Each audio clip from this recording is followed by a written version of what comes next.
เงินพอมีเงินซื้อมีดโกนบ่กูมีหลายอยู่ได้มึงเอาบ่อุ้ยตะโกนออกเนี่ยบักหามเอ้ยกูตอนสิโจรละเหมาะปลาทั้งใด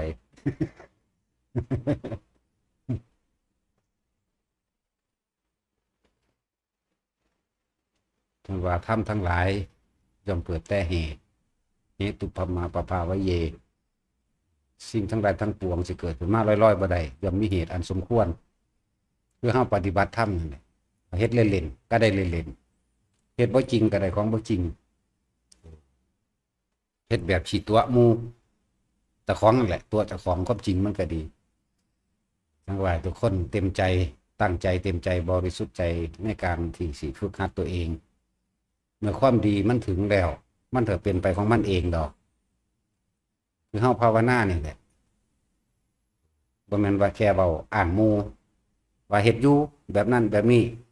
ก็เวลาเขาเว้าจังซี่เว้าปานว่าเฮ็ดจริงๆจังๆเว้าปานว่าเฮ็ดเอาคักๆเด้ฟังผู้ใดเว้าก็ดีอะแม่นสิเว้าแพงได้ก็สร้างเอามันเจ้าของกับตัวเจ้าของทำเล่นก็ได้เล่นทำจริงก็ได้จริงทำน้อยก็ได้น้อยทำมากก็ได้มากนั่นเองจังว่าสิ่งทุกอย่างมันจะมีเหตุของมันเหตุอันสมควรแก่ผลที่มันสิควรได้ว่าให้ทุกคนตั้งใจในตนเองได้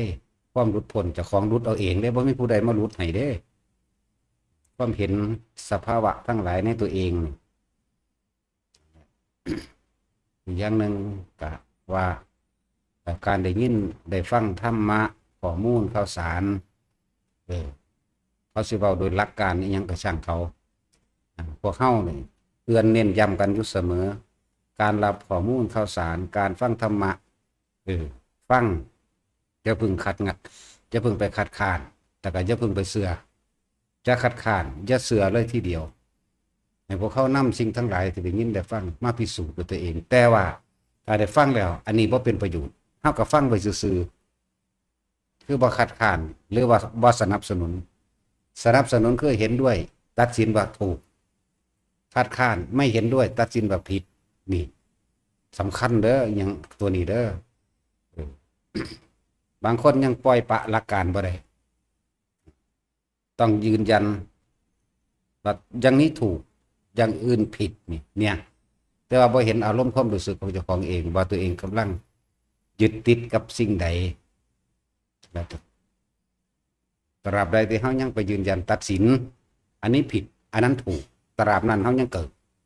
แน่นอนอยู่แล้ว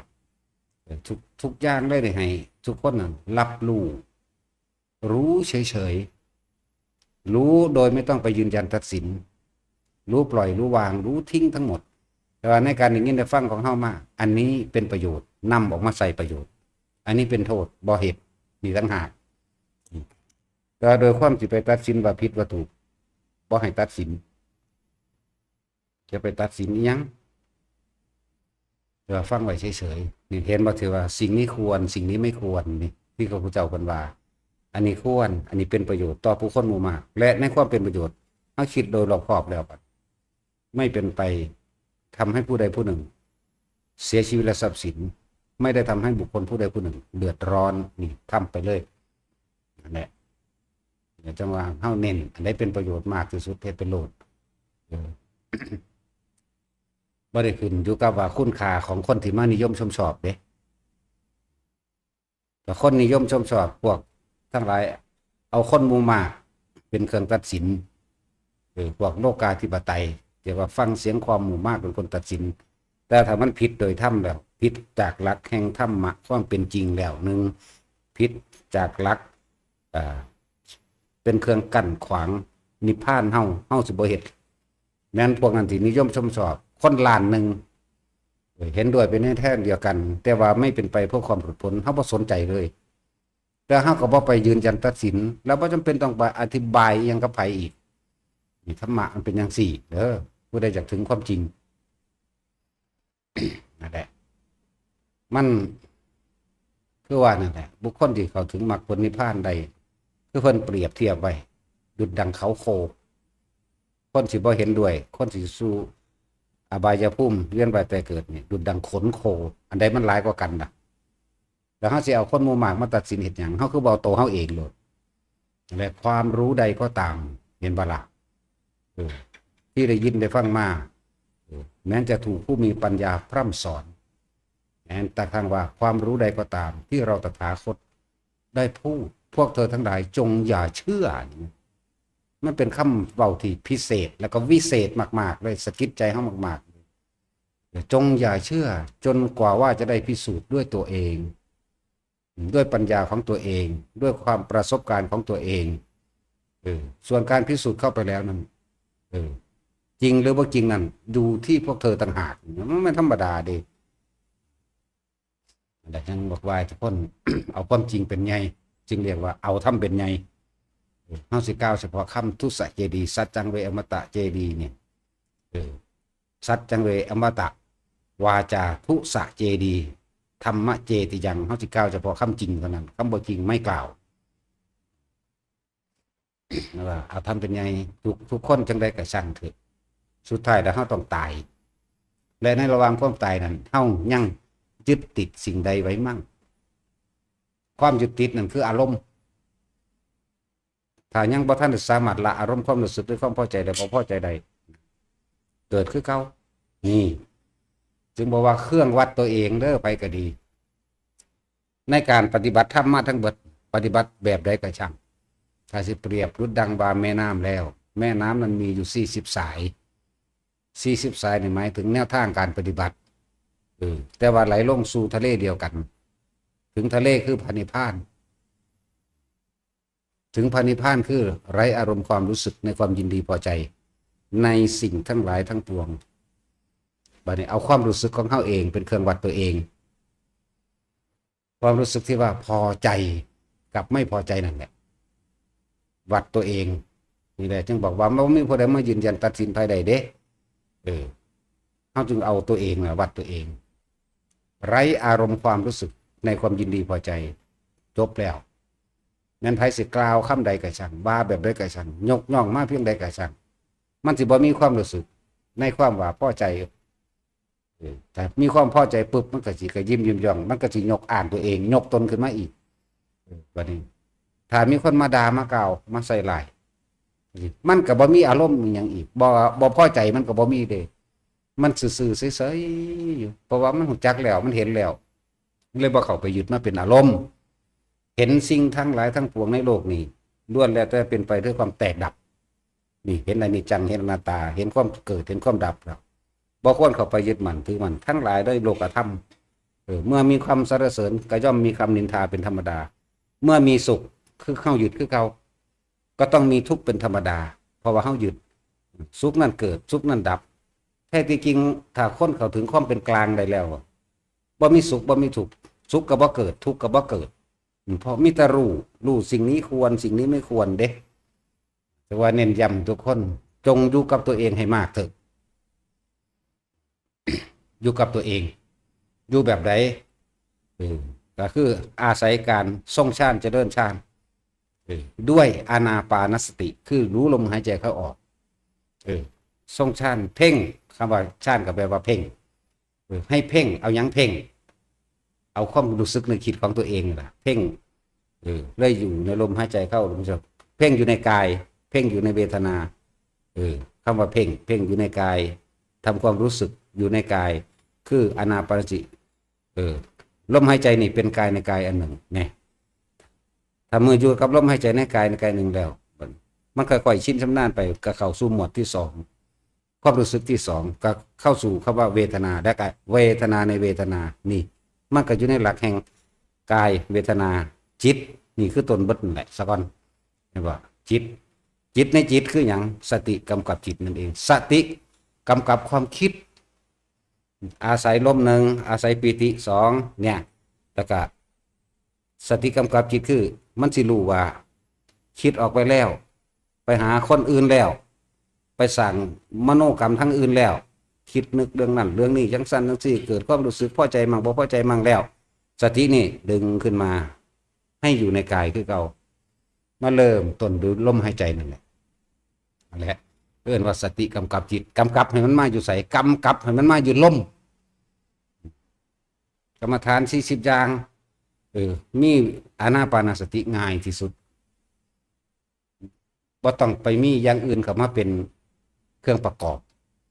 ถ้ากสิณต้องมีเครื่องประกอบกสิณสีเหลืองสีแดงสีขาวนะกสิณดินน้ำไฟลมกสิณอากาศต้องมีเครื่องประกอบเด้พวกนี้ต้องอาศัยความสงบเงียบและประยุผู้เดียวอีกแต่ว่าอันนี้อาศัยสติเจ้าของล้วนๆเลยอาศัยความนึกของเจ้าของอยู่กับลมหายใจอยู่กับความรู้สึกแห่งตนอยู่กับแต่มันก็รู้ว่ามันคิดไปหาผู้อื่นมันก็ดึงขึ้นมาได้มาอยู่ในลมมาอยู่ในความรู้สึกแห่งตนเดินว่าจิตในจิตนั่นแหละในสภาพสิ่งทั้งหลายทั้งปวงอันแปลว่าธรรมคือสิ่งทั้งหลายทั้งปวงสัพเพธัมมานี่สิ่งทั้งหลายทั้งปวงเห็นบ่ที่มันเข้ามากระทบเนี่ยตาหูจมูกลิ้นกายรูปรสกลิ่นเสียงสัมผัสเมื่อกระทบแล้วเห็นแล้วตาเห็นแล้วหูได้ยินแล้วจมูกได้กลิ่นแล้วเฮาจะคิดจะนึกให้มันเป็นไปได้ดังใจไหมนี่ไหมเฮาสิคิดสินึกว่าโอ้ยบ่แม่นหน้าโอ้ยผิดหน้าโอ้ยถูกหน้าต้องแบบนั้นแม้ต้องแบบนี้แม้บ่นี่แม้พอเข้าใจว่าแท็กซี่รีบกลับมาอยู่ฐานใดฐานคือลมที่บอกทุกคนย้ำเตือนมาตลอดเกิดยังขึ้นกระช่างนี่กลับมาลมหายใจสักครั้งจะพึ่งไปคิดนึกแก้ไขอย่างมันกลับมาลมเป็นยังคืออยากให้กลับมาลมมันสิชินคนเฮาบาดสิตายมันสิไปใสก็ซ่อมตะลมนั่นแหละจักบ่ล่ะกลับมาลมก่อนวันเฮาตั้งฐานที่ตั้งให้มันมั่นคงสมาธินี่ตั้งมั่นอยู่กับลมนั่นแหละบ่ได้ตั้งมั่นกับหยังดอกนี่เมื่อมันตั้งมั่นอยู่กับลมดีแล้วต่อมาความคิดมันไปปึ๊บนั่นดึงขึ้นมาอีกก็มาตั้งมั่นให้กับลมนั่นรู้ที่บ่มีฐานรองรับก็คือรู้คิดแต่ว่ารู้ที่มีฐานรองรับคือรู้อยู่กับลมรู้หยังเอารู้ว่าคิดไปพุ่นคิดไปพี่แต่ว่าบัดนี้ที่ถ้าเฮายังมีความรู้สึกลมหรือว่าอาการปิติที่เกิดขึ้นอยู่ให้มึงคิดไปโลดแต่ว่ากูบ่ได้เป็นผู้คิดนะมึงเข้าใจบ่นี่แหละมันสิมั่นคงอยู่กับลมซะก่อนเมื่อลมหายไปแล้วก็มั่นคงอยู่กับปิติมันเป็นขันของมันคงปิติก็เฮาเอาความรู้สึกตัวนี่แหละรู้สึกตัวทั่วพร้อมได้ทุกขณะนี่แหละถ้าคนฝึกลมกับปิติได้แล้วหรือทรงจับจุดอุณาโลมนี่แหละได้แล้วยืนเดินนั่งนอนได้ดีแล้วบางที่บัดนี้เฮาบ่ได้จับลมสมมุติว่าย่างไปอยู่ซื่อๆนี่ย่างไปนี่นึบขึ้นทันทีมันเป็นชั้นที่2แล้วปิติเกิดสุขเอกคตานี่เป็นชั้นที่2นี่ก็เอิ้นว่าอยู่ในความรู้สึกเด่นกายในกายอันหนึ่งคือกันเด่นเข้าใจบ่ล่ะหรือเวทนาในเวทนานั่นแหละ เวทนานอกคือการไปคิดถึงผู้อื่นแล้วศูนย์ให้เขาสั่งคนนั้นฮักผู้นี้เวทนาในคือนึบอยู่ในตัวเองนี่มันเป็นอุเบกขาเวทนาปราศจากความคิดนึกในความปรุงความแต่งจากได้อย่างดีอย่างนี้อย่างเป็นรักคนนั้นเกลียดคนนี้มันจึงเกิดขึ้นเนี่ยเกิดขึ้นก็อยู่กับความรู้สึกนี่เป็นใหม่ๆเป็นธรรมดาละเฮาก็ต้องมันบ่เคยเป็นมันบ่ล่ะเอ้าคือเป็นแนวนี้ล่ะกูก็บ่ได้จับลมบ่กูก็บ่ได้นั่งเบิ่งดังนะนั่นแหละหลักการที่เฮาหลักการสร้างขึ้นให้มันได้เริ่มต้นซะก่อนก็เลยว่าลมกับจุดอุณาโลมเป็นหลักซะก่อนถ้ามันได้ลมกับอุณาโลมแล้วความรู้สึกปิติเกิดขึ้นระหว่างกลางคิ้วหน้าผากแล้วตัวนี้เป็นหลักเมื่อจับหลักได้ดีแล้วอย่าหนีจากหลักนี้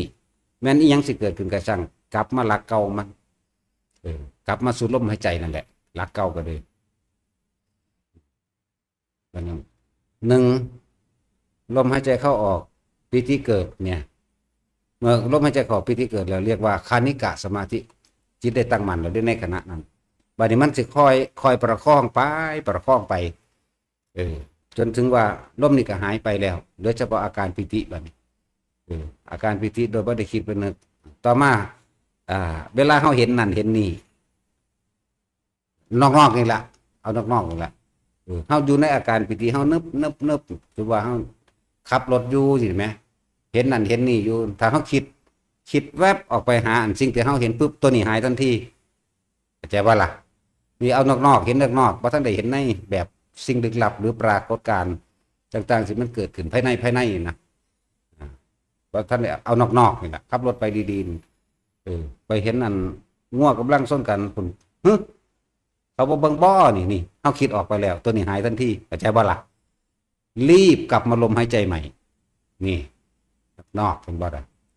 จึงบอกว่ามันเอาความรู้สึกไปพูดแล้วในขันนี้จะเรียกว่าอุปจารสมาธิเด้อในขันที่ว่ามีสิ่งที่เข้ามากระทบจากการได้เห็นจากการได้ยินนั่นแหละถ้าเฮาไหลไปหาสิ่งที่มากระทบนี่เดินว่าอุปานี่คือสิ่งที่อุบัติขึ้นเกิดขึ้นอุบัติขึ้นเกิดขึ้นถ้าเฮาก็เลยหวั่นไหวคือคิดออกไปหานั่นแหละบ่ตั้งมั่นได้ล่ะแม่นบ่ล่ะสำหรับคนที่ตั้งมั่นเด้บัดนี้มันบ่ได้สนใจคำเว้าว่ามันบ่สนใจแต่ว่าคนที่เป็นจริงๆมันเห็นซื่อๆเด้เปรียบเสมือนดุจดังว่าเฮาขับรถไปตามถนนนั่นแหละต้นไม้เฮาก็เห็นต้นไม้ต้นดูต้นปูต้นแดงเสาฟืนเสาไฟเฮาก็เห็นรถสวนไปสวนมาคันแดงคันดำเฮาก็เห็น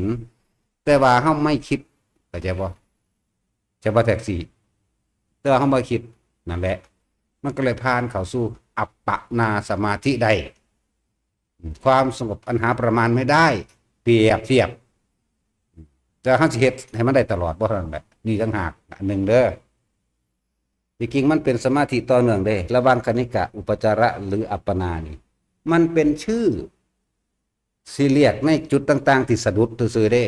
คณิกะนี่ความสงบได้เกิดขึ้นแล้วในขณะนั้นในขณะที่เฮานี่ต่อมาเฮาประคองไปเรื่อยความสงบก็มีไปเรื่อยน่ะแต่ว่าสิมีสิ่งใดสิ่งหนึ่งอุบัติขึ้นเกิดขึ้นมากระทบกระทั่งปุ๊บถ้าเฮาคิดออกไปเรียกว่าอุปะถ้าเฮาบ่คิดออกไปก็อัปปนาเองนิ่งว่างอยู่จังซั่นของมันเนี่ยเว้าอธิบายขั้นตอนของคำว่าสมาธินะบ่แม่นไปนั่งหลับตาเด้อบ่แม่นนั่งหลับตาจิตตั้งมั่นในความสงบอันเป็นอุเบกขาตลอดเลยอันหาประมาณไม่ได้เนี่ยตัวนี้คณิกะอุปจาระหรืออัปปนาอันเดียวกันนั่นแหละเพียงแต่ว่าในระหว่างทำกลางมันมีสิ่งกระทบกระทั่งพวกเขาคิดออกเลยเอิ้นว่าอุปจาระขนาดนอกนี่นอกก็คืออุปจาระในขันนอกคือเขาเห็นหมากัดกันหรือเขาเห็นงัวควายชนกันหรือเขาเห็นนั่นเห็นนี่แล้วเขาคิดน้ำบ่อนี่ไหมแต่เขาบ่คิดน้ำเดมันก็อัปปะเองดอกเนี่ยจะไปคิดยังลึกลับคักปานนั้นจากไปอ่านได้ยินได้ฟังอีหยังมาเด้อส่วนมากมันจะคิดเอาก่อนที่มันเป็นถ้าคนมันเป็นไปพร้อมนี่ถ้าคนมันเป็นมันเข้าใจเด้เพราะมันเป็นแต่คนบ่เป็นมันสิขาดคะแนนเอาผิดทั้งเบิดแม่นเจ้าสิเว้าถือกระสร้างความจริงเจ้าเฮ็ดว่าได้นี่ต่างหากป่ะนั่นแหละ บอกว่าความรู้ใดก็ตามที่ถูกผู้มีปัญญาพร่ำสอนหรือนี้ได้ฟังอย่าเพิ่งเชื่อ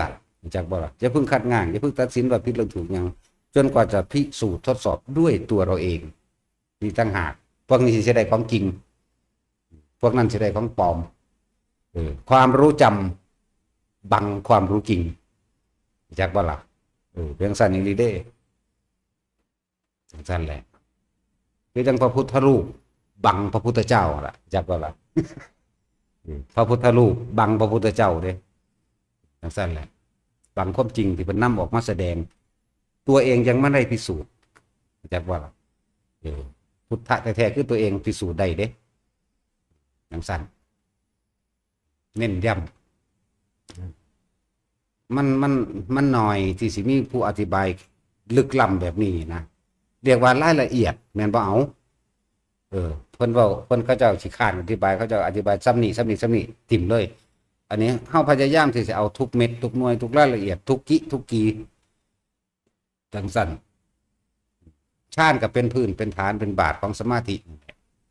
มันแยกกันบ่ออกดอกธรรมชาติกับสมาธิก็เลยมันเป็นพื้นฐานบาดฐานรอบในกันถ้าว่าเอาเพ่งฌานกับเพ่งมันเกิดอย่างเพ่งมันเกิดสมาธิแน่นั่นแหละกรรมฐานทั้งเบิดนั่นน่ะมันมีอยู่40อย่างแต่ว่าอานาปานสติเป็นที่1เด้อ หนทางทั้ง40สายนี่ไผสิปฏิบัติกระช่างเฮาไปสรุปรวมลงเลยว่าละอารมณ์ใดหรือยังตัวเดียวอาสวะอารมณ์ความรู้สึกที่ยังคล้องเกี่ยว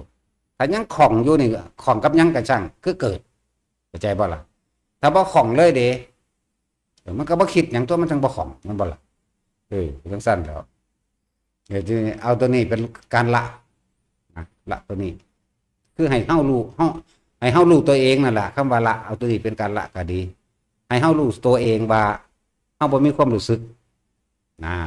จังซั่นเดี๋ยวคนที่ภาวนาจริงๆน่ะบ่มักสุงสิงกับไผบ่มักเข้าไปสอดแสลหรือเสือกเรื่องชาวบ้านใดดอกเด้อพวกเฮาการได้รับข้อมูลข่าวสารซุมื้อนี้โอ้ยอย่าไปแสดงความเห็นกับเขาเด้ออยู่ซื่อๆโลดฟังเอาความรู้จักบ่คำว่าฟังเอาความรู้นี่บัดนี้รู้ว่าสิ่งนี้ควรสิ่งนี้ไม่ควรสิ่งนี้เป็นโทษสิ่งนี้เป็นประโยชน์เด้ก็สิบอกว่าความรู้ทั้งหลายนี่ไม่ไปทำร้ายใครเด้อจะเอาความรู้ไปทำลายผู้อื่นพวกที่ยังยึดติดในหลักการอยู่นั่นน่ะการติดอยู่หั่นแหละเว้าแต่หลักการอยู่หั่นแหละแต่ยังติดอยู่อันใดนึงมันก็ไปบ่ได้ดอกเพราะมันค่าติดบ่ซั่นสิบอกว่าตำราและอาจารย์นั่นน่ะยกไว้จะใจบ่ล่ะบุคคลผู้ใด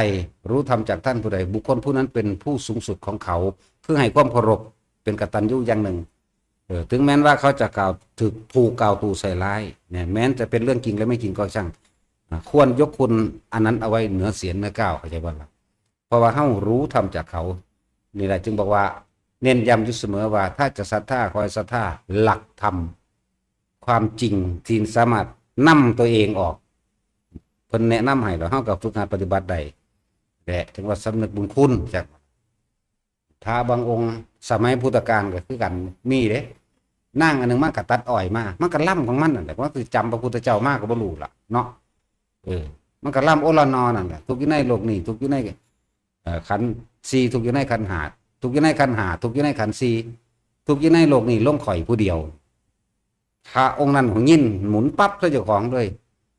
ทุกอยู่ในขันธ์5รูปเวทนาสัญญาสังขารวิญญาณทุกอยู่ในขันธ์4เวทนาสัญญาสังขารวิญญาณคือใจของเฮาเองความรู้สึกของเฮาเองลงค่อยผู้เดียวโอ้กูหยุดนั่นฟังทำนำนั่งกันตัดอ้อยนั่นแหละบรรลุอรหันต์เรียกว่าล่ะนั่นแหละบอกว่าความรู้ใดก็ตามถ้ามันทำให้เราปล่อยวางได้ความรู้นั้นจะเหมือนกันเพราะมาจากธรรมชาติเราเป็นเองเรียกว่าล่ะแต่จึงบอกว่าเขาบอกธรรมะเขาบอกได้บอกเรื่องน้ำไผ่คือแต่ละคนรับข้อมูลข่าวสารเด้ออย่าไปว่นกับเขาหลายอันเขาอันนั้นอันนี้เห็นบอกไม่มีตั้งแต่เรื่องผู้อื่นเด้นั่นนะแมนบอเด้อพวกเจ้าฟังดีๆเด้อคือยังเขามาถามห้องเลื่อยอยู่เด้มีไหมอั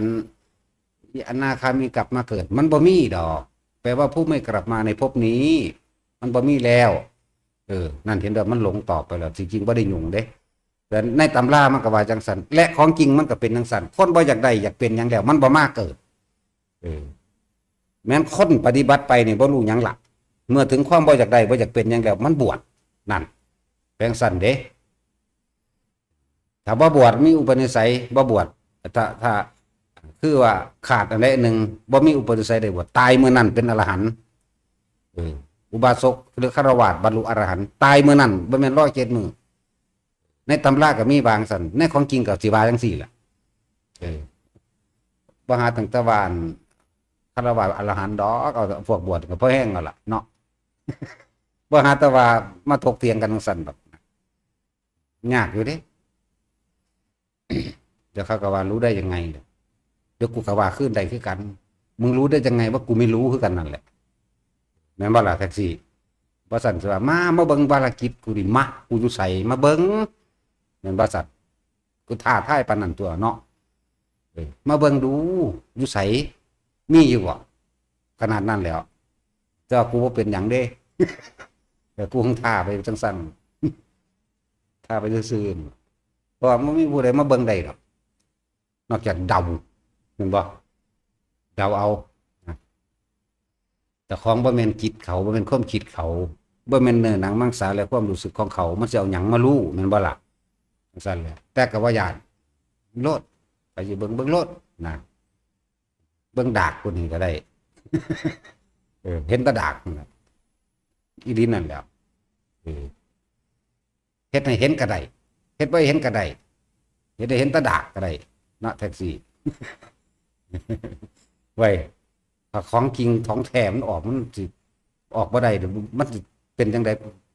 การทันแนวบ่ดีออกกันมันคือนิยมชมชอบแต่เนาะถ้าเอาของจริงออกมานี่เว้าบ่ได้ผิดแนวนั้นแนวนี้โลดเนาะบัดด่ากันทั่วโทรศัพท์อยู่มันเป็นแมงคือเว้าได้เนาะดังขนาดเด้ขายดีเด้นะจังซั่นเนาะแต่แน่จังสี่ขายบ่ค่อยดีปานใดดอกแม่ว่าแท็กซี่มึงว่าบ่ถ้าเขาด่ากันนี่เบ้าจักว่าแม่นหยังถ้าขี้ไล่แม่นเจ้าไปเสือกน้ำเขาอยู่บ่ไปเสือกน้ำเขาเด้อแต่เจ้าก็เป็นตาหน้ารังเกียจคักไปแห้งเลยแต่เมียเขาบ่มีผู้ใดเอาแม่นบ่ล่ะเจ้าจักอายคนบ่ยังไปตลาดเจ้าคือหน้าด้านแท้ เกิดมาขี้ไล่ปานนี้ก็บ่จักอายคนน่าสิไปอยู่ในหู้ในถ้ำไปจังซั่นหากินไม่หิวหุบางคนยำได้ง่ายแน่เนาะยำมากินน้ำก็ลักลี่กินยันคนเห็นดี สั่งแหละทั้งทุกสิ่งทุกอย่างย่อมเกิดจากเหตุเด้อเหตุปัจจโยทั้งนั้นทั้งหลายทั้งปวงนี่จะมีเหตุมีปัจจัยมันเปลี่ยนไปเด้ เฮาสิเฮ็ดอีหยังก็สมควรแก่สิ่งที่เฮาทำนั่นแหละบ่เกิดนี่เด้เหตุกับผลเสมอกันได้จังใดขี้เกียจอยากได้ดีมีที่ไหนขี้เกียจแล้วได้ดีบ่มีเด้อสิบอกให้บ่มีคนขยันยังละขยันซื่อสัตย์ประหยัดและอดทนจะพบผลพานได้เป็นพันสิเองจังซี่คนพวกนั้นก็สมควรแก่การเป็นคนมีทรัพย์สินโดยการหาโดยตัวเองมันบ่ล่ะขี้เกียจมันสิไปได้หยังมันก็สมควรแก่เหตุที่มันเป็นของบ่สร้างเหตุผลที่มาจากไสเจ้าของสร้างเหตุความขี้เกียจขี้คร้านจะเอาหยังมาเป็นผลแม่นบ่ล่ะแล้วจังซั่นคือกันล่ะครับคนปฏิบัติธรรมเด้อเจ้าของบ่ปฏิบัติมีแต่คิดเอามันก็ตัวเจ้าของมันบ่ได้ตัวผู้อื่นดอกเขาบ่สะอ่อนเพราะปานใดดอกแม่นบ่ล่ะบ่สะอ่อนดอกนะแต่คนภาวนาจริงๆเขาบ่ไปสุงสิงกับไผดอกแม้นสิอยู่ในระหว่างท่ามกลางอันใดเป็นประโยชน์จะเว้าอันใดเป็นโทษก็บ่เว้านะแล้วจังว่าบอกความรู้ใดก็ตามที่พวกเฮาได้ยินได้ฟังมาฟังไว้เฉยๆฟังไว้อันนี้อย่าไปยืนยันตัดสินว่าผิดหรือถูกจะไปยืนยันจะไปตัดสินหยังใดทั้งสิ้นฟังไว้แล้วถ้าสิ่งใดมันเป็นประโยชน์นำเข้ามาใช้คือเฮาบ่เอาจักอย่างเด้เพราะทุกสิ่งทุกอย่างเป็นธรรมชาติล้วนเป็นหนึ่งเดียวกันเบิดส่วนการผิดธรรมชาติคือการเข้าไปยึดจักบ่ธรรมชาติคืออนิจจังสิ่งทั้งหลายทั้งปวงเกิดเท่าไหร่จะมีการเคลื่อนไหวและแตกดับเป็นที่สุดอยู่แล้วพวกเฮาฝืนธรรมชาติเองพวกเฮาฝืนความแก่มันบ่ยอมรับแม่นบ่สั่นหัวงอกก็ไปหาแนวยอมไว้หน้าแลเอาตอดเข้าฝากก็ไปหาแนวมาท่าไว้สาบไว้แม่นบ่สั่นมันบ่ยอมรับเด้มันบ่ยอมรับแล้วอย่างคนบ่มักแม่นบ่ล่ะอีหลีนี่แล้วจังซั่นเพราะว่าหยังเอาเพราะว่าราคะนั่นแหละความยินดีพอใจในรูปรสกลิ่นเสียงอีหลีนั่นแหละมันบ่ยอมรับถ้าคนภาวนาจริงๆมันถิ่มสละอารมณ์มื้อนี้ครับมันบ่เป็นปัญหาเด้เฮ็ดไปก็เฮ็ดไปจังซั่นแหละนะว่าทุกสิ่งทุกอย่างเหตุเฮ็ดซะสำใดผลก็สำนั้นแหละจะตัวเจ้าของพยายามเพ่งเบิ่งเจ้าของเองนั่นแหละถ้าจะได้ของจริงของแท้ปล่อยว่างได้จริงแท้ก็ให้เบิ่งกายกับใจเจ้าของกายนี่มันบ่แม่นของยากดอกภาษาของสิตายอยู่แล้วเนาะเฮ็ดอะไรก็ตายไหมเอาบ่เงิดจักเม็ดได้อันสินไหมพี่เบิ่งความรู้สึกอีกยังยึดอันใดบ่ยังศูนย์ให้คนบ่นี่แหมยังโมโหผู้นั้นบ่ยังรังเกียจคนนั้นบ่ยังรักคนนั้นบ่แต่ยังมีแนวนี้ผู้นั้นผิดผู้นั้นถูกมันก็มีอคติมีความยินดีพอใจมีฉันทคติมีความเข้าข้างมีความลำเอียงเป็นธรรมดาเด้แต่มันมีจังซี่เป็นบ่ล่ะก็จังซั่นแล้วมันซื่อๆอยู่บ่ซั่นสิว่าก็บ่ฮักไว้จักคนดอกจังว่าแล้วกูก็บ่สั่งไผอีกแน่แต่บ่ฮักมันก็บ่สั่งเท่านั้นแหละเห็นบ่ล่ะบ่อันเดียวก็สุดเบิดนั่นแหละ อย่างสั้นจึงบอกว่าทุกคนสร้างเหตุให้มันสมผลเด้อผลคือเจ้าของอยากได้ไงแต่ว่าเหตุในน้อยอยากได้ผลคือเขานะเรื่องเขาว่าให้มา30 ปีแล้วเด้เฮ็ดมาเป็นล้านเทื่อแล้วเด้ฝึกหัดนี่ล่มแล้วล่มอีกล่มจังใดเขาเดี๋ยวกันนั่งล่มหายใจลมเข้าลมออกเขาเดี๋ยวคิดไปพุ่นเอาไปแล้วนอกลับขึ้นมาใหม่คิดไปหาอีนั่นคิดไปหาพุ่นก็ไปหาอีนล่ะซุมื้อเนาะเอาไปอีกแล้วก็กลับขึ้นมาหูดังใหม่แหน่บ่ทันสิว่าเป็นล้านเทื่อบ่ส่วนมากบ่คิดเรื่องอื่นดอกมันไปเรื่องนั้นมากที่สุดเรื่องผู้หญิงเนาะเฮาก็ได้ดีดอกผู้หญิงคือว่าล่ะแม่นว่าสัตว์หรือไผสิปฏิเสธแม่นว่าแท็กซี่ก็อีหลีนั่นแล้วเอากับแม่นตัวกับแม่เด้อผู้เลี้ยงมาจังซั่นเด้อล่ะจังซั่นไปผู้นั้นไปหาผู้นั้นไปหาผู้นี้แต่บ่ปล่อยหาแม่จักเทื่อดอกไปหาแต่ผู้สาว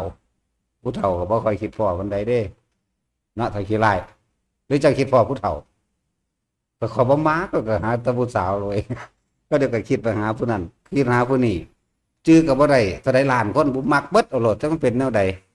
ก็สิเอาอีหลีล่ะเอาอีหลีล่ะเอาแม้จัก18 ล้านโกดคนพุ่นเอาก็มันเป็นจังซั่นอีหลีไหมเดี๋ยวก็ไปหาอีนั่นผู้นั้นผู้นั้นผู้นั้นว่าไปหาแต่ผู้งามๆเด้ผู้ขี้ร้ายบ่ค่อยไปจังซั่นแหละเอาก็ความจริงจังซั่นเด้ขี้ร้ายเขาบ่บิเลยเนาะว่าเท่าขี้ร้ายก็คนขี้ร้ายจังซี่ก็ยังไปหามักคนงามเด้เนาะเจ้าน่าสิเอากอริลลาไปจังซั่นเด้จะคือกันกับเจ้าโอ้ยแต่ขนาดนั้นมันก็ยังบ่เอาเด้อุลังอุตังมันก็เลยโอ้อันใดก็ลงตะเล่าเด้เนาะเป็นตาได้ดีย้อนอยู่ดอกเนาะแต่ราคาตัวเดียวนั่นแหละยังก็ดีคำว่าราคานี่บ่ได้แปลว่าเฉพาะเรื่องกามารมณ์ทางเพศหญิงเพศชายเด้อราคานี่รถก็เป็นราคาใดมักสีนี่ไล่นี่แบบนี้อย่างแบบนี้แม่นบ่ดอกไม้ก็เป็นราคาใดแม่นบ่ว่าสั่นสิว่าความยินดีพอใจในรูปในรสในกลิ่นในเสียงในสัมผัสเนี่ยแม่นบ่ล่ะรูปร่างลักษณะท่าทางบัดนี้ราคาคำงัวกับควายก็ได้บ่หมายถึงพอใจในรูปร่างลักษณะงัวควายแบบนี้พอใจในรูปร่างลักษณะของหมาแบบนี้ในนกแบบนี้ในไก่แบบนี้เข้าใจบ่นี่บ่ได้แม่นแต่เรื่องทางเพศหญิงเพศชายเรื่องอารมณ์ทางนั้นอย่างเดียวเด้อฟังให้ดีๆแล้วให้ก็ดีราคากับโต๊ะกับเก้าอี้กับแก่กันไล่ดอกไม้ก็ได้แม่นบ่นี่แหละจึงบอกว่าเฮาสิพยายามที่สิงัดออกมาทุกรายละเอียดทุกกิทุกกีบ่ให้เหลือบ่ให้ขาดให้คนเข้าใจคำว่ากามราคะนี่คือหยังกามราคะเด้อบ่แม่นแต่ว่าเรื่องเพศบ่แม่นแต่ว่าเรื่องผัวกับเมียเรื่องหญิงกับชายเด้คำว่ากามราคะกามะนี่ความยินดีพอใจราคะในรูปในรสในกลิ่นในเสียงเก้าอี้เหมือนกันแต่ว่าคนละสีเห็นบ่นั่นแหละรูปร่างลักษณะท่าทางเห็นบ่ท่านฟังดีๆเด้อบ่แม่นว่าตัดสินเรื่องเพศเด้พัดลมยี่ห้อเดียวกันแต่ว่ากูบ่มักสีนั่นราคาบ่ล่ะแต่ความยินดีพอใจในรูปในรสในกลิ่นในเสียงก็เกิดอารมณ์ตัวทำบ่พอใจล่ะอารมณ์คือบ่พอใจเกิดพอใจเด้เกิดล่ะคือกันพอใจก็เกิดบ่พอใจก็เกิดต้นไม้เด้ราคาบ่พอใจในต้นไม้อันนั้นคนก็มักเสาซื่อๆมาเฮ็ดเฮือนเนาะคนก็มักผ้ามักถากคนก็มักตุปุติปิว่าหยังมันเป็นศิลปะว่าเด้เห็นบ่ล่ะจังซั่นแหละหลังคาบ้านราคาได้บ่ได้โอ้บ่มักสีนี่นะสีแดงมันแสบตามักสีน้ำเงินเนาะนั่นราคาบ่สีบ่ละบาทนี่รูปรสกลิ่นเสียงบ่น่ะก็รูปน่ะรูปหยังรูปสีเขียวสีเหลืองสีแดงจังซั่นทั้งเบิดเด้อกามราคะนั่นบ่ได้แปลว่าเรื่องของเพศอย่างเดียวเด้อฟังให้ดีไผก็ดีราคากับโทรศัพท์ได้บ่ได้บ่มักยี่ห้อนี่นั่นมักยี่ห้อนี่บัดนี้ยี่ห้อเดียวกันได้บ่นี่บ่มักสีนี่นั่นไปหันได้บ่นี่โอ้ยบ่มักมันฟังก์ชันหน่อยว่าเด้อันนี้ฟังก์ชันหลายเนี่ยจังซี่แหละแม่นบ่ล่ะนี่แหละฟังดีๆเด้อคำว่าราคาพวกเจ้าจะเข้าใจแต่ว่าตั้งแต่กับเรื่องผัวเรื่องเมีย กับเรื่องหญิงเรื่องชายอย่างเดียวเด้อทุกอย่างเลยเพราะสันติบอกว่าทุกอย่างมันเนื่องจากรูปราคะเนี่ยรูปเมื่อมีรูปแล้วปรุงแต่งไปรูปบุคคลลักษณะท่าทางแบบนั้นแบบนี้ผมสั้นผมยาวบุคคลเนาะบ่ว่าหญิงบ่ว่าชายเด็กหน่อยผู้ใหญ่พอใจในเด็กหน่อยพอใจในผู้ใหญ่เด็กหน่อยกับเด็กหน่อยก็คือกันเขาก็ยังโอ้ยบางนี่เป็นตาหักบางนี่เป็นตาสั่งแน่แม่นบ่ล่ะเนื่องจากรูปนั่นแหละอรูปราคะจึงเกิดขึ้นเพราะมันเกิดขึ้นจากรูปก่อนอรูปราคะนี่อารมณ์ความยินดีพอใจอารูปะแม่นบ่สัตว์เขาเจอเอารูปผู้สาวคนหนึ่งไปนอนคิดแก้ผ้ามันได้บ่นั่นเราเรียกว่าอารูปราคะจากบ่ล่ะวันนี้เขาจากใดโทรศัพท์เขาไปเห็นไว้แล้วนี่มันจำติดตาบ่จำโอ้เห็นจังใดกูสิได้บ่ราคาตัวนั้นราคาตัวนี้นะถ้าได้มากคือสิดีนั่นแม่นบ่ล่ะเขาจากใดรถคันนี้เขาจื้อเอารถรูปร่างรถไปแล้วมันบ่ได้แม่นแปลว่าจังแต่เรื่องหญิงเรื่องชายเด้อคำว่าราคะนั่นเด้อกามราคะนั่นเด้อบ่ได้แปลว่าแต่เรื่องจังซี่เด้อบ่ได้แปลว่าจังซี่มันก็เซิงกับรถตันตัวเนาะแท็กซี่แต่ว่าได้งัวกับเซิงงัวตันตัวเนาะแม่นบ่ล่ะใบหมาน้อยๆมื้อนี้แล้วได้ไก่มาเลี้ยงน้อยๆได้เลี้ยงปลาได้เลี้ยงหยังก็ว่าไปเนี่ยและทำความเข้าใจในตัวเองเด้อไปก็ดีทำความเข้าใจกามราคะแปลว่าความยินดีพอใจในรูปนะเนื่องจากรูปแล้วเป็นรูปราคะเมื่อรูปราคะได้เกิดขึ้นมีความปรารถนาต้องการแล้วอรูปราคะหมายถึงอารมณ์ความรู้สึกยินดีในรสในกลิ่นในเสียงในสัมผัสเกิดอารมณ์ความรู้สึกพอใจแม่นบ่นั่นแหละวิธีที่เฮาฝึกกันเนี่ยเฮาจึงบอกว่าเฮาสิรัดเอาเลยโอรัมภาคิยะสังโยชน์5ด้วยทีเดียวอารมณ์ที่ยังคล้องเกี่ยวอยู่ในรูปรสกลิ่นเสียงสัมผัสและอารมณ์แห่งความรู้สึกจึงเรียกว่าโอรัมภาคิยะสังโยชน์5เครื่องเหนี่ยวรั้งเครื่องเกาะเกี่ยวทำให้สัตว์ทั้งหลายเวียนว่ายแต่เกิดมากที่สุดคือความยินดีพอใจเนี่ยเห็นบ่ล่ะคนเฮาห้องให้น้ำกันก็ยินดีพอใจนั่นแหละคนเฮาสั่งกันอยากฆ่าอยากตีกันก็ความยินดีพอใจนั่นแหละแม่นบ่เอาที่แรกก็ถือกันอยู่เนาะเหตุไปเห็นมามันเหตุผิดใจไปมันก็อยากให้มันถือใจอยู่ตลอดมันบ่ล่ะมันก็เลยมีผิดใจเป็นธรรมดานั่นแหละจึงให้ทุกคนพยายามที่จะอยู่กับตัวเองเด้อตัวเองคือหยังตัวเองคือกายตัวเองคือเวทนาตัวเองคือจิตแล้วก็เฝ้าสังเกตสิ่งทั้งหลายทั้งปวงคือธรรมกายเวทนาจิตธรรมอาศัยการเพ่งอยู่โดยฌานเรียกว่าเพ่งหรือทรงฌานเจริญฌานเนี่ยถ้าจะเว้าตามหลักสูตรบักใหญ่เป๊ะๆเลยในโอวาทปาติโมกข์เพิ่นก็บอกไว้แล้วตัวไม่ให้มีวิหารธรรมนั่นบ่วิหารธรรมโดยการเพ่งอยู่ในฌานอันใดที่หนึ่งบางคนก็อยู่ในฌานที่1บางคนก็อยู่ใน2บางคนอยู่ใน3บางคนก็เข้า4มั่งออกมาทรงไว้มั่งนี่มันเป็นเครื่องอยู่นั่นแหละบางองค์ที่เพิ่นเรียกว่าเอตทัคคะเพิ่นยกไว้ว่าเป็นผู้ชำนาญในฌานในการเข้าออกแห่งฌานเป็นผู้มีวสีความชำนาญบางที่มันก็ถามวันนี้เธออยู่ในวิหารธรรมอันใดก้าวกับผมอยู่ในฌาน4มั่งเขามาส่ง3มั่งพระเจ้าข้าวันนี้เธออยู่ในฌานอันใดอย่างสิก้าวกับผมอยู่เพียง1มั่งพระเจ้าข้าแน่บ่เห็นว่าเพิ่นด่าเลยมิแต่ว่าดีละโอ้ดีละเนี่ยเวลาใดที่พวกเธอคิดถึงสิ่งอื่นนอกจากตนเวลานั้นความทุกข์เร่าร้อนและกังวลย่อมเกิดขึ้นทันทีนะแม่นความเพลินเบิดเด้พวกเฮาบ่ต้องเอาอีหยังมากหรอกเอาแค่หูดังเฮานี่กับความรู้สึกกลางหน้าผากได้บางทีอันลมในหูดังมันหายไปความรู้สึกกลางหน้าผากมันอยู่ได้ก็อยู่แค่นี้บ่ต้องไปอีหยังมากอยู่แค่นั้นแหละถึงว่าเน้นทำให้บ่อยทำให้มากทำให้ชินและทุกคนมีสิทธิ์ทั้งนั้นเด้อทั้งที่มีครอบครัวเด้อทั้งที่ยังอยากดำอยากรวยอยู่แต่ว่าเฮาก็ต้องมันต้องมีเสี้ยวคณะหนึ่งแหละที่พวกเฮาสามารถกระทำได้ที่บอกว่าทุกคนเด้อพวกเจ้าเอาเงินซื้อบ่ได้ดอกพวกเจ้ามาฝึกเอาแล้วมาเฮ็ดเป็นแล้วจังไปอยู่ไผอยู่มันเพราะว่าพวกเจ้าบ่กล้าหาญบ่เด็ดเดียวพ่อสิป่าผัวป่าเมียอยากว่าล่ะมันป่าบ่ได้อยากว่า หูจักปลาบ่วะพวกคนท่านเล่านะคนบ้านนอกบ่แม่นคนเล่าคนบ้านนอกหูจักคำว่าปลาวะ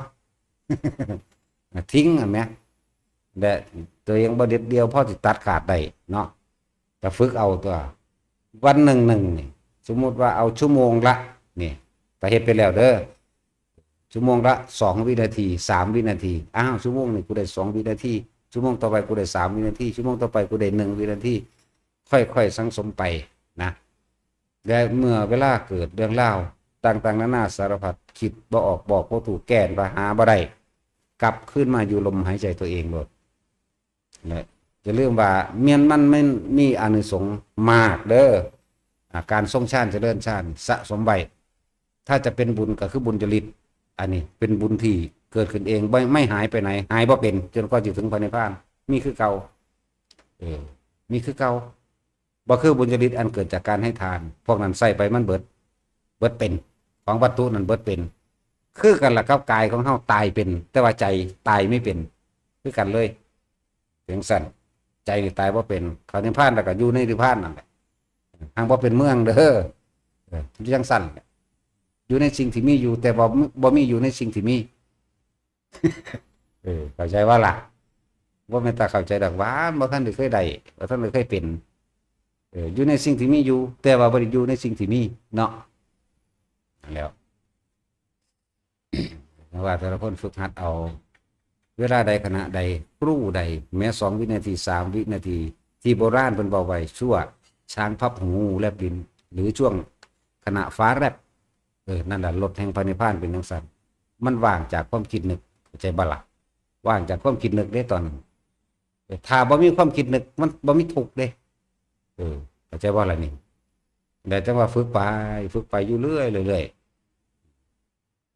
อันนี้สงแห่งการทรงชาติคนที่ป่วยอยู่นะคนที่ป่วยอยู่หายได้กูบ่สนใจกูบ่ได้มากังวลในเรื่องอาการป่วยกูสิอยู่กับลมเนี่ยเฮ็ดไปเฮ็ดมามันหายเองเพราะว่าเฮาบ่ได้ไปใส่ใจมันเฮาบ่ได้ถอดสะพานเข้าไปหามันเฮาบ่ได้กังวลกับมันก็หายดอกแม้มันบ่หายบัดนี้คนที่เฮ็ดเป็นแล้วไม่เจ็บไม่ปวดในขณะตายเข้าใจบ่นี่ไม่เจ็บไม่ปวดในขณะตายได้คนเฮาถ้าเจ็บปวดตายนี่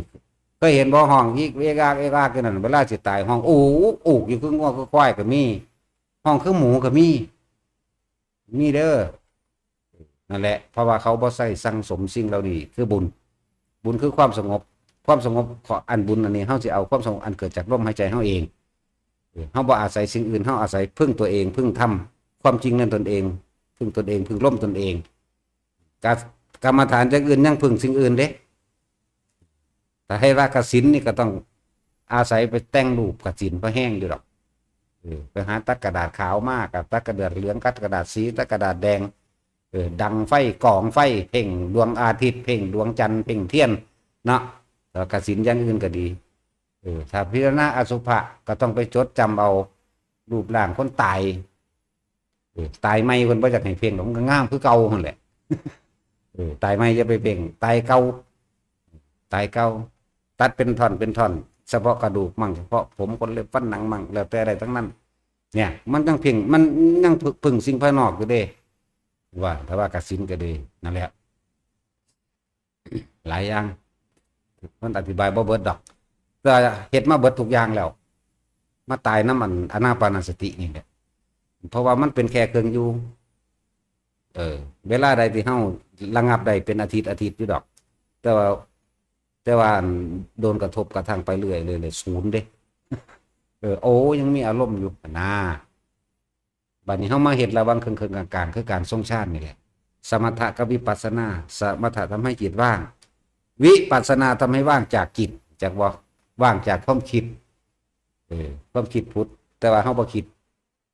มองนี้ยากกันแท้เนาะยากตัวเหตุว่าท่านเป็นจะไปคิดเอาเด้ผู้ใดอยากถึงตรงนี้ได้ก็อยู่ในการจับจุดอุณโลมลมหายใจดีอุณโลมทำไปเถอะเมื่อถึงตรงนั้นแล้วจะเข้าใจเองดอกสมถะคือพยายามบ่ให้มันคิดอย่างมันอยู่กับลมหายใจเมื่อมันอยู่กับลมหายใจเที่ยงแน่นิ่งดีแล้ว วิปัสสนาหมายถึงว่าสิ่งทั้งหลายทั้งปวงเขามากระทบกระทั่งธรรมะนี่สิ่งทั้งหลายทั้งปวงเขากระทบกระทั่งนั้นนี่แต่ว่าเฮาไม่คิดไม่นึกในความอยากได้และอยากเป็นจากบ่ล่ะอะไรเรื่องบางจากจิตเข้าใจว่าเข้าใจแต่ผู้เดียวแต่แท็กซี่นั่นแหละดังนั้นบ่จักหยังเรื่องสั้นเน้นเรื่องของตัวเฮาเองเบิดเด้หลายมื้อแล้วเน้นแต่เรื่องตัวเฮาบ่ค่อยเว้านิทานหลายมื้อแล้วเด้เน้นเอาหม่องมันเลยเด้เอาเจ้าของเด้อไผก็ดีนะเวลาใดที่เฮาอยู่ในร่มไห้ใส่ใดความคิดบ่ไปทางใหม่นี่เกิดบ่ได้ให้มั่นใจในตัวนี้โลดเคยสังเกตเจ้าของบ่เวลาใดที่เฮาจับจุดหน้าร่มใดสุขทุกข์บ่มีเด้เข้าใจบ่นี่แต่เวลาใดที่มันคิดไปหาบ้านหาเฮือนหาผู้นั้นหาผู้นี้เกิดโลดกังวลเรื่องนั้นเรื่องนี้โลดปริโภทขึ้นทันทีเนาะกังวลจังสั่นจังซี่โอ้ยอันนั้นโอ้ยอันนี้เด้แม้กระทั่งคิดไปเพราะว่าปฏิบัติธรรมเห็นแก่ตัวว่ะผู้ใดอยากเห็นแก่ผู้อื่นก็สู้กับไปอยู่น้ำเขาแหละกูบ่เงินดอกนั่นบ่ล่ะ จังสั่นอีหลีนั่นแหล้วหรือมีคือบางคนบนแนวนี้เขาก็ว่าเด้เรียนจบสูง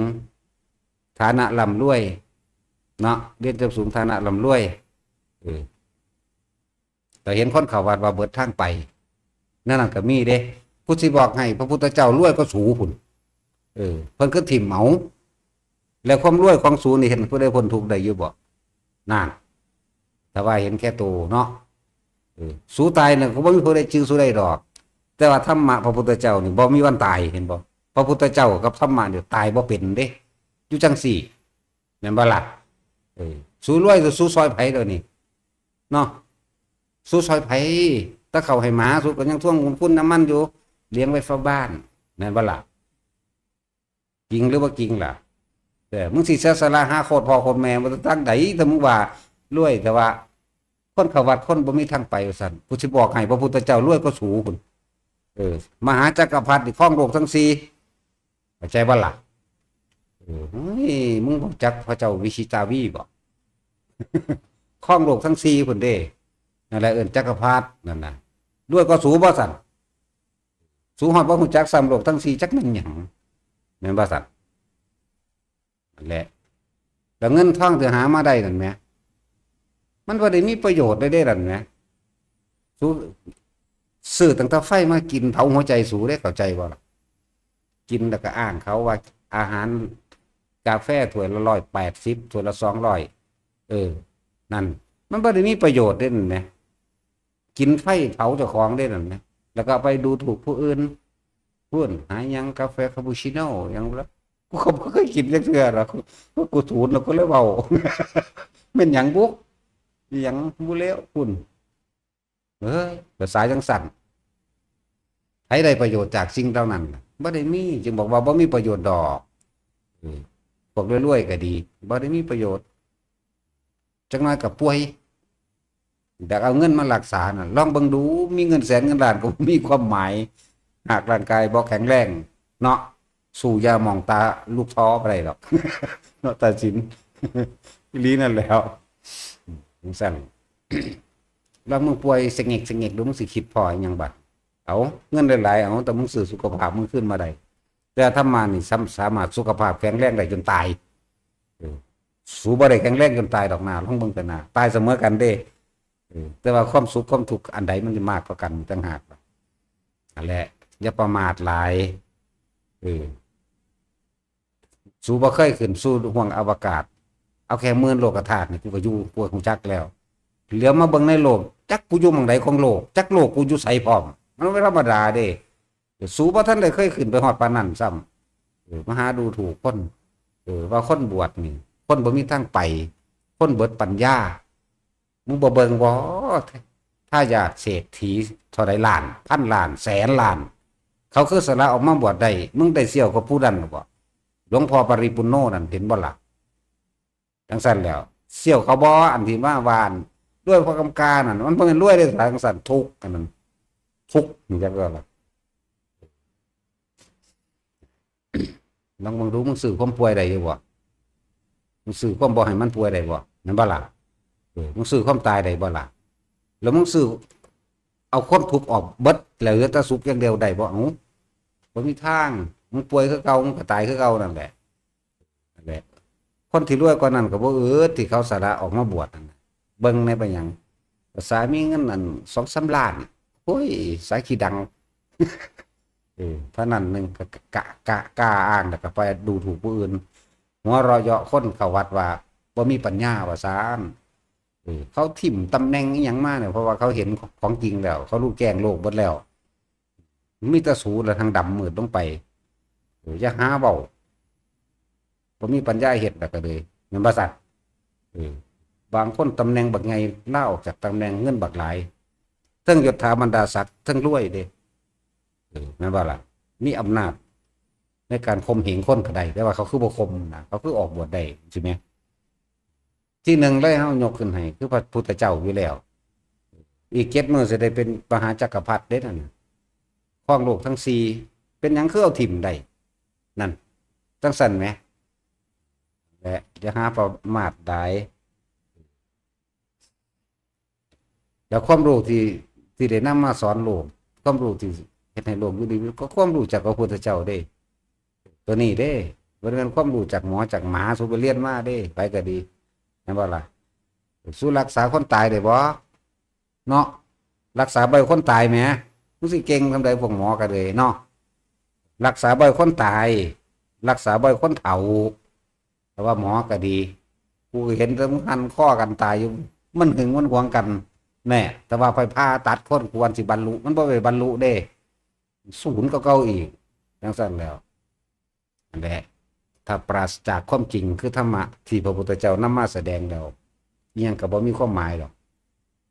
รวยก็รวยมาเผาตัวเองเผาตัวเองเผาพอยังดูถูกคนนั้นดูถูกคนนี้ดูถูกพระสงฆ์องค์เจ้าพร้อมเด้บ่ธรรมดาเด้นักก็เก่าเด้นั่นน่ะสิมีหยังบ่ได้มีประโยชน์จักเม็ดเด้นั่นรวยๆนั่นเนาะสิได้มันเอาไปซอยไผแล้วความรู้คนที่ว่าเรียนสูงๆสิได้สุสอนให้ผู้ใดไปนิพพานได้อยู่บ่พ้นทุกข์จริงๆได้อยู่บ่รู้พวกที่อวดอ้างว่าเจ้าของเรียนหมอเก่งจังซั่นจังซี่สู้คือบ่รักษาไว้บ่ให้คนตายซั่นรักษาบ่ให้คนป่วยเลยแหมได้บ่เนาะจังซั่นแล้วจะให้กูเว้าสุดเด้สู้คือบ่รักษาพ่อกับแม่สู้บ่ให้ตายซั่นเนาะซ่อมเราขึ้นมาให้เป็น20 ปีเบิ่งดูเนาะจังซั่นแล้วนั่นแหละสุดท้ายแล้วต้องตายเด้อไปก็ดีอย่าไปงึดสิ่งใดที่ควรเป็นประโยชน์ต่อโลกได้ในประโยชน์ทั้งหลายแล้วนั้นบ่ไปกระทบกระทั่งไปเฮ็ดโลกถึงเขาสิว่าจังได๋ก็ช่างคนที่ว่าเฮาบ่ได้อยู่นำเฮาดอกส่วนมากแม่นบ่ไปแต่งเรื่องเอาเองสร้างเรื่องเอาเองแล้วก็ว่าเรื่องสั้นคือหมานั่นแหละหมาบ่ได้จักผู้ใดดีผู้ใดเลวเด้เอาเบิดเนาะนั่นคือสันดานหมาเรื่องสั้นเห็นว่าตาสินสันดานหมามันสันดานเฮาซื่อเด้บ่ได้เฮ็ดอิหยังเฮาฮอดพระพุทธเจ้าเด้ว่าธรรมดาเด้เนาะอีหลีนั่นแหล้วเพิ่นดีขนาดใดมันยังเฮานั่นแหละแต่สัตว์ภาษาหยังพวกเฮาคือกันจะไปเก็บคำเว้าของคนเฮ็ดหยังเฮาบ่ได้ดอก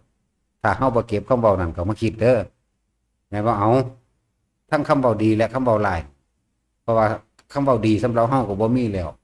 คำเว้าร้ายก็บ่มีคือกันจักบ่ล่ะทั้งเบิดบ่ได้เอาหยังเด้เฮ็ดเพื่อว่าทั้งเบิดนี่ในอารมณ์นี่มันบ่มีแต่ว่าเฮ็ดไปซื่อๆนี่นะ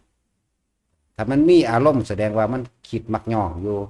ยังมักย่องอยากให้เขาย่องไปอยากให้เขาย่องมันก็ต้องมีคนด่าเนาะเพราะฉะนั้นที่เว้าเฮาเว้า2อย่างเสมอได้เพราะโลกมันเป็นทั้งผู้คือว่าบุคคลไม่นินทาผู้อื่นไม่มีในโลกเหมือนว่าแท็กซี่มึงว่ามึงดีจังบ่มึงก็ยังนินทาอยู่แม่เนาะเฮาสิเว้าย้อนสอนกลับกันเด้บุคคลไม่นินทาผู้อื่นไม่มีในโลกแต่คนส่วนมากที่บ่เห็นตนเองเด้บุคคลไม่ถูกนินทาไม่มีในโลกก็ว่าเด้คือเจ้าของดีคักแท้สิคิดแต่ว่าผู้อื่นมานินทาเจ้าของ ตัวมึงหันนินทาผู้อื่นยิ่งกว่านั้นอีกเนาะจึงบอกว่า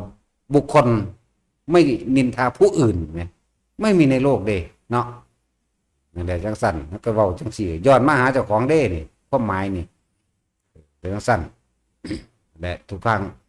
พระพุทธเจ้าให้เฮาเบิ่งเจ้าของเด้อเพราะว่าถ้าพระพุทธเจ้าล่ะเฮาก็คือกันแหละ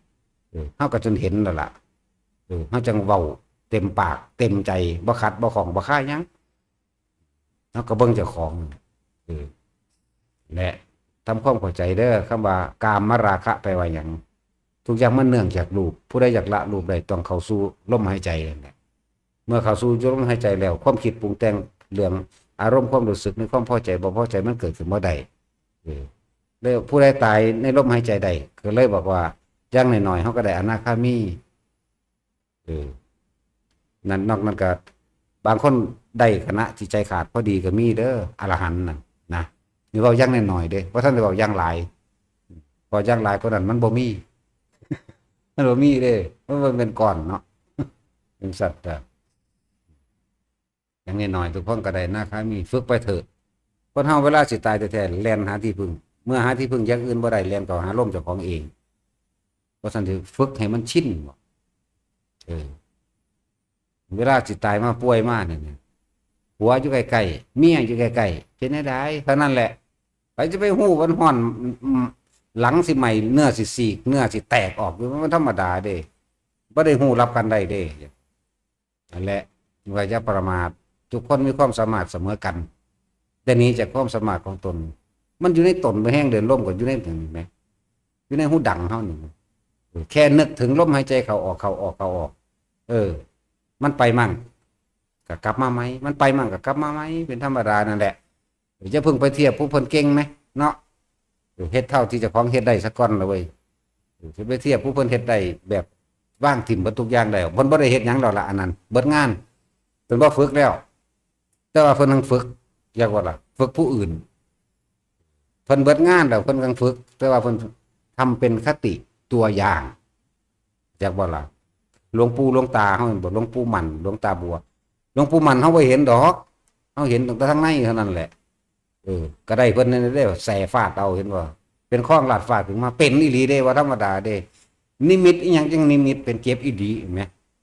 แดงจึงครึ่งอยู่นิมิตแบบไหนนั่นก็เงึดอยู่คือกันนอนตายเป็นหมูเป็นหมาอยู่นี่ว่าซั่นปัวเขาลุกขึ้นบิดละงางจนว่าเอากระจกมาส่องเบิ่งหมดเด้เป็นอีหลีมั้ยแต่ก็เก็บอีหลีได้มันบ่แม่นฝันอันนี้มันแม่นอะไรกันแน่ก็บอกบ่ถูกแต่ว่าเป็นข้องอยู่บักหลายมื้อนอนเป็นหมูเป็นหมาจังไดคนหากันนอนลงเมื่อกี้นี่เสี้ยววินาทีเมื่อกี้นี่นึงมั้ยธรรมดาเฮ็ดทีละ4มื้อ5มื้อ4มื้อ5มื้อไปเรื่อยๆลมนี่หมายถึงคิดไปถึงผู้อื่นออกจากลมหายใจคำว่าลมของเฮานี่ลมอีกแล้วนี่ไปแล้วไปหาผู้อื่นแล้วไปหาผู้สาวแล้วก็กลับมาดังใหม่จ้ะแล้วก็ไปหาผู้สาวตัวกับผู้บ่าวเนาะบ่ไปหาได้ผู้เฒ่าผู้เฒ่าว่าไผสิไปคิดฮอด